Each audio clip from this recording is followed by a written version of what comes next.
গ্রাম ছিল মাঠ ঘাট বন জঙ্গল দিয়ে ঘেরা একটা সুন্দর জায়গা। সেখানকার মানুষজন ছিল খুবই ভালো আর সৎ। তারা সেখান অনেক সুখে শান্তিতে বাস করত। জমিতে চাষ করত, বাচ্চারা খেলে বেড়ায়। আর তাদের এক জমিদার বাবু ছিলেন, তার নাম অর্জুন চন্দ্র রায়। তিনি খুব ভালো মনের মানুষ। তিনি গ্রামবাসীদের সবকিছুতে সাহায্য করিতেন। এইভাবে তাদের দিনকাল সুখ শান্তিতেই যাচ্ছিল। একদিন সুন্দরপুরে একটা সাধু বাবা আসে। তাকে দেখতে খুব ভয়ঙ্কর। সে গ্রাম এর এক পুরনো কুটিরে থাকতে শুরু করে, আর সেখানে কালো জাদু সাধনা করতে থাকে।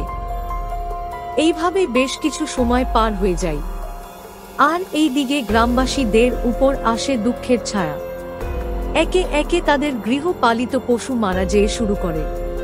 তারপর যেই সাধু বাবা এর বাড়ি এর সামনে দিয়ে পার হতো, সেই হারিয়ে যেত।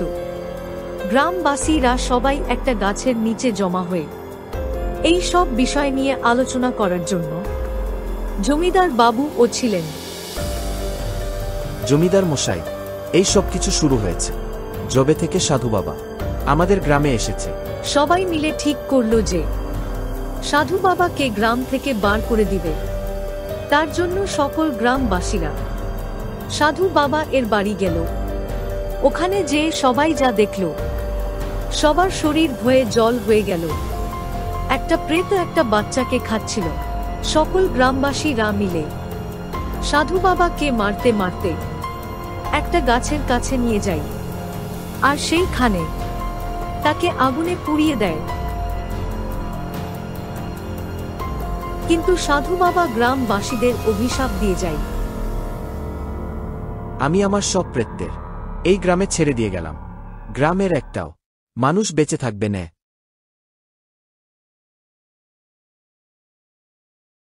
তারপর থেকে ওই গাছের কাছে ভূত দেখা যায়।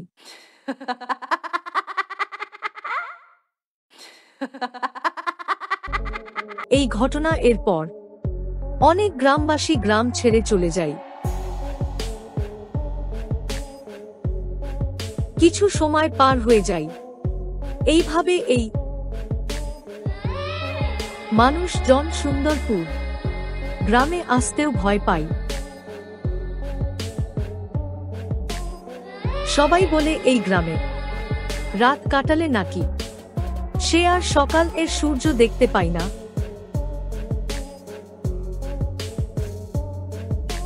এই কথা চারিদিকে আগুনের মতো ছড়িয়ে পড়ে। এরই মধ্যে তিনজন বন্ধু অজয়, রাজীব আর দীপ গল্প করতে করতে যাচ্ছে।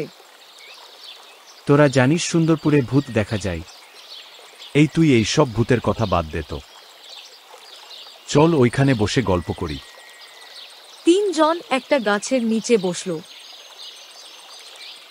আমি এই সব ভূত বিশ্বাস করি না। ওখানে নাকি রাত কাটালে আর বেঁচে ফিরে আসে না। চল তাহলে এক রাত ওখানেই কাটিয়ে আসি। না না, এইসবের মধ্যে আমি নেই। তোরা যা পারিস কর, আমি বাপু এইসবে নেই। অরে চল, আমরা আছি তো। হ্যাঁ চল চল। দীপ ওদের সাথে যাবার জন্য একমত হলো। তিনজন বন্ধু সেই রাতেই ঠিক করল সুন্দরপুরের সেই অভিশপ্ত গাছের নিচে যাবে। চারিদিক নিস্তব্ধ, কেবল পোকা মাকড়ের ডাক আর দূরে শেয়ালের হুঁকো শোনা যাচ্ছে। আকাশে কালো মেঘ জমে আছে, যেন কিছু খারাপ ঘটতে চলেছে। তারা গাছের কাছে পৌঁছালো।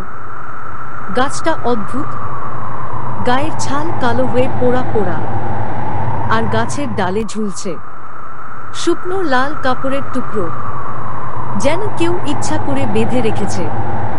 হাওয়া বইছে, কিন্তু কাপড়টা অদ্ভুতভাবে দুলছে, যেন কেউ অদৃশ্য হাত দিয়ে নেড়ে দিচ্ছে।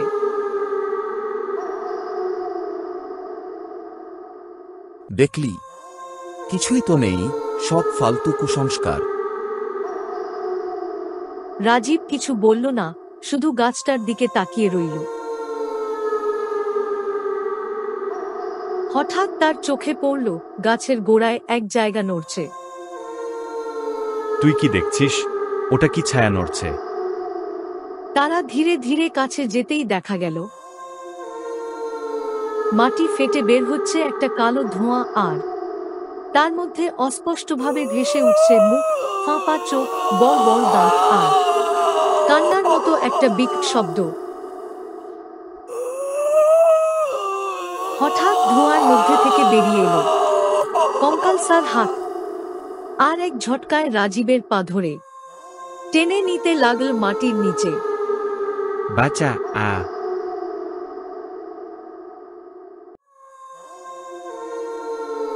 অজয় ও দীপ চেষ্টা করল রাজীবকে টেনে তুলতে, কিন্তু চারপাশে কেমন যেন ঠান্ডা লেগে গেল, শ্বাস নিতে কষ্ট হচ্ছিল।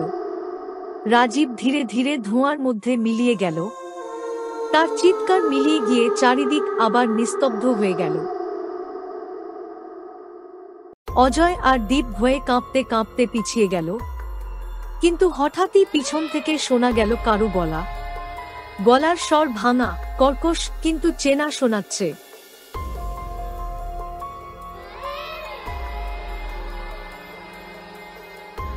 তোরা এখানে কেন এলি?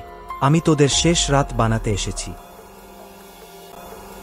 তারা ঘুরে তাকিয়ে দেখল সামনেই দাঁড়িয়ে আছে রাজীব, কিন্তু তার চোখ লাল জ্বলছে, মুখ থেকে কালো ধোঁয়া বেরোচ্ছে, আর ঠোঁটে এক ভয়ঙ্কর হাসি।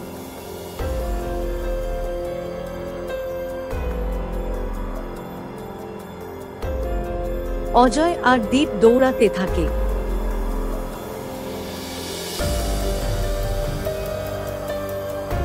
তারা একটা মন্দির এর সামনে যেয়ে দাঁড়ায় আর ওখানে বসে পড়ে।